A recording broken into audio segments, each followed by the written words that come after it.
स्वागत है आपका success up next YouTube channel पर। 5000 plus mechanical engineering objective questions में हम आर एस खुरमी के सॉल्यूशंस को डिस्कस कर रहे हैं। फ्लूइड मैकेनिक्स का ये आपका 9th लेक्चर है। अभी तक हमने जो क्वेश्चंस डिस्कस किए थे पिछले वीडियो में खासकर, उसमें हमने जो है वो डिस्कस किया था ओरिफाइस वगैरह। ठीक है, ऑल्दो हमारे सिलेबस में वेंचुरी मीटर सिलेबस का पार्ट होता है मोस्टली, अगर मैं बात करूं ओरिफाइस मीटर होता है। ओके, ओरिफाइस नहीं होता, ओरिफाइस मीटर होता है हमारा पार्ट। इसके अलावा पेटॉट ट्यूब हमारा सिलेबस का पार्ट होती है। पर मैकेनिकल इंजीनियरिंग के सिलेबस में आपको orifice, mouth piece, notches, weirs उतने ज़्यादा देखने को नहीं मिलते। कभी एक आध दो question out of the syllabus अगर आ जाए तो वो पूछा जाता है, नहीं तो ये सारे जो पार्ट होते हैं ये ज़्यादातर सिविल इंजीनियरिंग में पूछे जाते हैं। ऑल्दो इस बुक्स में बहुत सारे क्वेश्चंस दिए हुए हैं, पर वो आपके mechanical engineering point of view से उतने इंपॉर्टेंट नहीं है, तो उनको अपन फिलहाल स्किप कर रहे हैं। अपन आगे बढ़ रहे हैं। अपन चालू करेंगे फ्लो थ्रू पाइप, जो कि बहुत इंपॉर्टेंट है। फ्लो थ्रू पाइप से बहुत क्वेश्चंस पूछे जाते हैं मैकेनिकल इंजीनियरिंग में। ओके, तो पहले हम उनको कवर करेंगे। ठीक है, तो बीच के हमने कुछ क्वेश्चन स्किप कर दिए हैं, ऑल्दो वो मेरे पास टाइप रखे हुए हैं। ठीक है, मैं आपको बाद में आप चाहेंगे तो फिर मैं वो कवर कर दूंगा। देखो यहाँ पे सब है, ये वियर्स, नॉचेस पे सारे जो क्वेश्चंस है ना वो सब मैंने टाइप करके रखे हुए हैं, कोई दिक्कत नहीं है। इनको अपन बाद में कवर कर लेंगे। ठीक है, ये जो मोस्टली यहाँ पे जो फॉर्मूलेज होंगे ना, मैं उनके बस आपको यही बता पाऊंगा कि ये फॉर्मूला डिस्चार्ज का क्या फॉर्मूला होगा। बहुत ज़्यादा हम डिस्कस कर नहीं पाएंगे क्योंकि वो इंपॉर्टेंट भी नहीं है। इंपॉर्टेंट है फ्लो थ्रू पाइप्स, तो हम उसको कवर करेंगे। ठीक है, तो frictional resistance of a pipe varies approximately with. तो फ्रिक्शनल रेजिस्टेंस HF जो होता है वो क्या होता है, FLV²/2G, ये उसका फॉर्मूला होता है। यहाँ पर ये जो F है ये कैपिटल F मैंने लिखा है, ध्यान से, यहाँ पर ध्यान देने वाली चीज़ है। ये क्या होता है, ये होता है फ्रिक्शनल फैक्टर, ये होता है फ्रिक्शनल फैक्टर। कहीं कहीं आपको ये फॉर्मूला फॉर कैपिटल F या सॉरी स्मॉल f छोटा वाला f LV²/2G के फॉर्म में भी दिखने का। उस केस में ये वाला जो छोटा वाला f होता है ये होता है फ्रिक्शनल कोफिशिएंट। ठीक है, ये होता है डार्सीज फ्रिक्शनल कोफिशिएंट। ठीक है, यहाँ पे c है तो ये छोटा वाला है ना, और यहाँ पे जो f है तो ये बड़ा वाला आएगा। ठीक है, इसकी वैल्यू कितनी होती है, लेमिनार फ्लो के केस में 64/RE लिखते हैं, और ये छोटे वाले को क्या लिखते हैं, 16/RE लिखते हैं। 16/RE लिखा है, 4 यहाँ पे मल्टीप्लाई है तो ऑब्वियसली वो 64/RE हो जाएगा। मतलब कि क्या हो जाएगा आपका, छोटा वाला जो है, छोटा वाला कैपिटल F जो है वो 4 टाइम्स स्मॉल वाला f है। ठीक है, स्मॉल वाला f है, तो इस तरीके से आप याद रख सकते हो। ठीक है, तो वो पर हमारा फॉर्मूला क्या था, FLV²/2GD, V² से वैरी करता है तो स्क्वायर ऑफ द वेलोसिटी से वैरी करेगा। ठीक है, डार्सीज फॉर्मूला क्या होता है, 4FLV²/2GD। किस केस में, जब ये फ्रिक्शनल कोफिशिएंट है। अगर ये होता क्या, या अगर ये होता फ्रिक्शनल फैक्टर तो फॉर्मूला होता FLV²/2GD, ये वाला आपका फॉर्मूला होता है। ठीक है, यहाँ पे कुछ गलत बता दिया था क्या मैंने, ये वाला फॉर्मूला है ना 2GD। ठीक है, नेक्स्ट पढ़ते हैं। हाइड्रोलिक मीन डेप्थ क्या होती है, तो हाइड्रोलिक मीन डेप्थ होती है रेशियो एरिया बाय पेरीमीटर। कौन सा पेरीमीटर, वेटेड पेरीमीटर, जो पेरीमीटर वाटर वेट करेगा। अगर ये आपका पाइप है इस तरीके से तो इसका एरिया फ्लो क्या हो जाएगा, ये क्रॉस सेक्शनल एरिया क्या हो जाएगा, π/4D², और पेरीमीटर कितना हो जाएगा, πD के बराबर। तो पाई से पाई गया और डी से ये 2 गया, तो यहाँ पे क्या बचा, D/4। ये आ गया हमारा क्या, हाइड्रोलिक मीन डेप्थ और हाइड्रोलिक रेडियस। ठीक है, तो इस तरीके से निकालते हैं। तो अभी देखा सर्कुलर पाइप के लिए कितना आएगा, D/4 आ जाएगा। Hydraulic gradient line is always parallel to the centre line of the pipe. अब ये हाइड्रोलिक ग्रेड लाइन होती क्या भला है, पहले तो वो तो समझ लो। तो हाइड्रोलिक ग्रेड लाइन जो लाइन होती है वो मिलती है हमको अगर हम 2 चीज़ें जोड़ दें, और वो 2 चीज़ें कौन सी होती हैं, एक है हमारा डेटम और दूसरा है हमारा प्रेशर हेड। मान लो कि ये पाइप में पानी फ्लो कर रहा है, ये सेंटर लाइन है, ये मान लो हमारा डेटम है जिसको हम मान रहे हैं 0 पोटेंशियल पे। ठीक है, जीरो पोटेंशियल हेड मान रहे हैं यहाँ पे। तो ये जो हो गई ये हमारा Z हो गया, Z से रिप्रेजेंट करते हैं डेटम को। अब इसके ऊपर पानी का कुछ प्रेशर होगा पानी के पास, उस प्रेशर हेड को अगर मैं यहाँ पे रिप्रेजेंट करूँ इससे, तो वो प्रेशर हेड किस तरीके से लिखते हैं अपन, P/ρg से लिखते हैं। तो ये जो एक लाइन मिलेगी हमको, ये जो लाइन मिलेगी ये क्या हो जाएगी, ये हो जाएगी हाइड्रोलिक ग्रेड लाइन।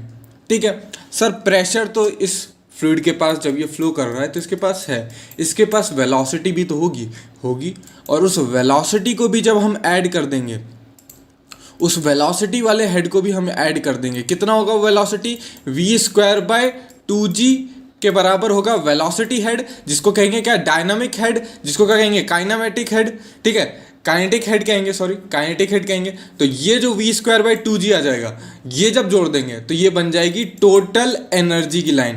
तो ये क्या बन जाएगी, टोटल एनर्जी की लाइन, TEL कहते हैं इसको। ठीक है, टोटल एनर्जी लाइन बन जाएगी। ठीक है, तो टोटल एनर्जी लाइन और हाइड्रोलिक ग्रेड लाइन के बीच में डिफरेंस कितना है, v²/2g का है, और v²/2g क्या है, डायनामिक हेड है। ठीक है, ये क्या है, डायनामिक हेड है सर। उस केस ये ठीक है, इतनी बात समझ में आ गई अपने को। ठीक है, तो हाइड्रोलिक ग्रेड लाइन जो होगी वो ऑलवेज पैरेलल होगी centre line of the pipe से, ज़रूरी नहीं है। अगर देखो पैरेलल तब होगी जब ये प्रेशर कांस्टेंट है, P/ρg के बराबर है। प्रेशर अगर बढ़ रहा होगा तो ये लाइन भी बढ़ेगी। ठीक है, प्रेशर अगर घट रहा होगा तो ये लाइन भी घट सकती है। ठीक है, डेटम भले कांस्टेंट रहेगा। ठीक है, नेक्स्ट एक कुछ चीज़ें और भी हैं, उनके बारे में बात कर लेते हैं। मान लो एक लेक है, ठीक है, लेक है या फिर एक बकेट में पानी है, मगर पानी यहाँ पे फ्लो नहीं कर रहा है, पानी रुका हुआ पानी हुआ है। रुके हुए पानी के केस में क्या होगा ना कि रुका हुआ जब पानी है तो उस केस में जो हमारी जो या स्टेशनरी जो बॉडी है उस केस में क्या होगा कि एनर्जी ग्रेड लाइन और जो HGL होगी, यहाँ पे एनर्जी ग्रेड लाइन और जो हाइड्रोलिक ग्रेड लाइन थी उसके बीच का डिफरेंस क्या था, v²/2g था। यानी कि वेलोसिटी का ग्रेडियंट, वेलोसिटी की वजह से जो हेड आ रहा था वो डिफरेंस था। पर अगर पानी फ्लो नहीं कर रहा तो ये जीरो हो जाएगा। उस केस में HGL और EGL हमारी कॉन्साइड करेंगी, हमारी क्या करेंगी, कॉन्साइड करेंगी। ठीक है, ओके। और आइडियलाइज जो बर्नौलीज फ्लो होता है ना, जिसमें हम मानते थे कि कोई भी हमारा एनर्जी का लॉस वगैरह नहीं होगा, उस केस में ये जो रहती है एनर्जी ग्रेड लाइन वो आपकी एक स्ट्रेट लाइन रहती है। ठीक है, स्ट्रेट लाइन रहेगी, हॉरिजॉन्टल लाइन रहेगी। ठीक है, हॉरिजॉन्टल ही स्ट्रेट लाइन रहती है। ठीक है, और HGL है जो है वो हाइड्रोलिक ग्रेड लाइन। अब ये देखो क्या हो सकता है ना कि मान लो आपका पाइप इस तरीके से, तो इस केस में क्या होगा ना कि इस केस में क्या होगा कि यहाँ पे ये डेटम है, आपको पता है क्रॉस सेक्शन एरिया ज़्यादा है। जब क्रॉस सेक्शन एरिया ज़्यादा है तो यहाँ पे प्रेशर ज़्यादा होगा, तो हाइड्रोलिक ग्रेड लाइन कहीं यहाँ होगी। और यहाँ पर जब यहाँ पे क्रॉस सेक्शन कम है जिसकी वजह से वेलोसिटी बढ़ जाएगी, और वेलोसिटी तो प्रेशर कम हो जाएगा, बर्नौलीज इक्वेशन लगा लो। तो हाइड्रोलिक ग्रेड लाइन आपको कुछ इस तरीके से देखने को मिल सकती है। ठीक है, हाइड्रोलिक ग्रेड लाइन इस तरीके से देखने को मिल सकती है। पर टोटल एनर्जी की लाइन अगर मैं बात करूं कि यहाँ पे कोई भी एनर्जी का लॉस नहीं हो रहा, तो टोटल एनर्जी की जो लाइन होगी वो आपकी सीधी आएगी। जितना ये जो डिफरेंस होगा और ये जो डिफरेंस होगा, यहाँ पे ये जो डिफरेंस होगा ये क्या है, v²/2g के बराबर है। और आपको पता है ना कि जब कन्वर्ज कर रहा है तो वेलोसिटी बढ़ रही है, इस वजह से ये देखो ये लगातार ये गैप भी क्या कर रहा है, ये गैप बढ़ता जा रहा है, ये गैप बढ़ता जा रहा है। तो इस केस में अगर जो है HGL है वो राइज भी कर सकती है, उल्टा केस होता तो फॉल भी कर सकती थी। पर अगर कोई भी एनर्जी लॉस नहीं हो रही है या कोई भी एनर्जी प्रोवाइड नहीं की जा रही है, उस केस में एनर्जी ग्रेड लाइन जो होगी वो आपकी एक ही जैसी रहेगी, वो राइज और फॉल नहीं करेगी।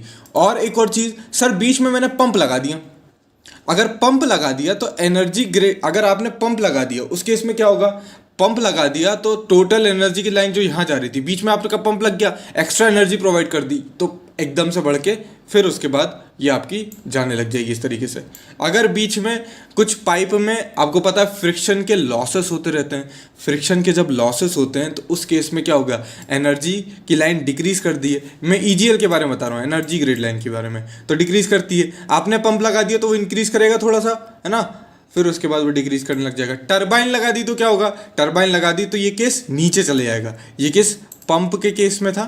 ठीक है, पंप के केस में ये आइडियल फ्लो है, जिसमें विस्कोसिटी की बात नहीं कर रहा, विस्कस के कारण मैं लॉसेस की बात नहीं कर रहा, ये विस्कोसिटी के साथ में। और अगर आपने टरबाइन लगा दी तो ये आपकी नीचे झुक जाएगी, फिर ये ऐसे नीचे जाने लग जाएगी, ठीक है। तो ये सारी कुछ बात थी, ओके। और एक और बात ये समझ लो कि अगर कहीं पे भी गेज प्रेशर फ्लूइड का जीरो हो गया, अगर कहीं गेज प्रेशर जो है फ्लूइड का जीरो हो गया, तो उस केस में जो आपकी HGL है वो फ्लूइड से इंटरसेक्ट कर जाती है, कॉन्साइड कर जाती है, ठीक है। तो हाइड्रोलिक ग्रेड लाइन अबव भी हो सकती है, बिलो भी हो सकती है। क्यों? हाइड्रोलिक ग्रेड लाइन जो थी वो थी Z+P/ρg। अगर प्रेशर नेगेटिव में हो गया तो फिर ये नीचे भी जा सकती है, तो ट्रू। टोटल एनर्जी लाइन जो है lies over the hydraulic grade line by the amount of equal to velocity head v²/2g, हमने देखा था। Hydraulic grade line lies over the centre line of the pipe by an amount equal to, तो hydraulic grade line ये HGL की बात कर रहा है। HGL जो होता है वो Z+P/ρg के बराबर होता है। तो सेंटर लाइन जो होगी, दिखाया था मैंने सेंटर लाइन, ये जो सेंटर लाइन थी ये Z की दूरी पे थी, और Z से HGL कितनी ऊपर थी? P/ρg, यानी कि प्रेशर हेड के बराबर ऊपर थी। और टोटल एनर्जी लाइन जो होती है वो सेंटर लाइन से कितना ऊपर होगी? Pressure head plus velocity head के बराबर होगी। और फिर अच्छा, पावर ट्रांसमिशन की एफिशिएंसी क्या होगी?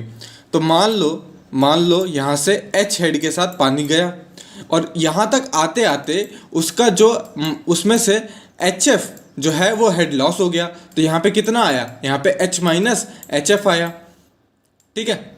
एफिशिएंसी क्या होती है? कितना आउटपुट मिला? आउटपुट यहाँ से कितना बाहर आया? H-HF आया, जिसमें से HF जो था, छोटा वाला HF जो था वो मेरा लॉस हो गया था, और डिवाइडेड बाय ओरिजिनल कितना था? H था। तो ये हमारी क्या हो जाएगी? एफिशिएंसी हो जाएगी। तो यहाँ पे 40 का ये ऑप्शन करेक्ट हो जाएगा, ठीक है। तो ये वीडियो था 9th लेक्चर, जिसमें हमने 240 तक क्वेश्चन डिस्कस कर लिए। बीच के जो क्वेश्चंस हमने हटा दिए वो जल्दी, जब ये टॉपिक खत्म हो जाएगा उसके बाद अभी हम डिस्कस कर लेंगे। फिलहाल हमारा जो आने वाले जो HAL का एग्ज़ाम है, HPCL का एग्ज़ाम है, या फिर RUVNL, जो भी एग्ज़ाम आप देना चाह रहे हैं, उस केस के लिए आपके लिए ज़्यादा ज़रूरी ये वाले टॉपिक्स है। तो पहले हम उन टॉपिक्स को कवर करते हैं जो इंपॉर्टेंट है एग्ज़ाम पॉइंट ऑफ व्यू से, और बाद में हम वो सारे टॉपिक भी कवर कर लेंगे। तो फिलहाल ये एंड है वीडियो का। Thanks for watching, and as always have a nice day.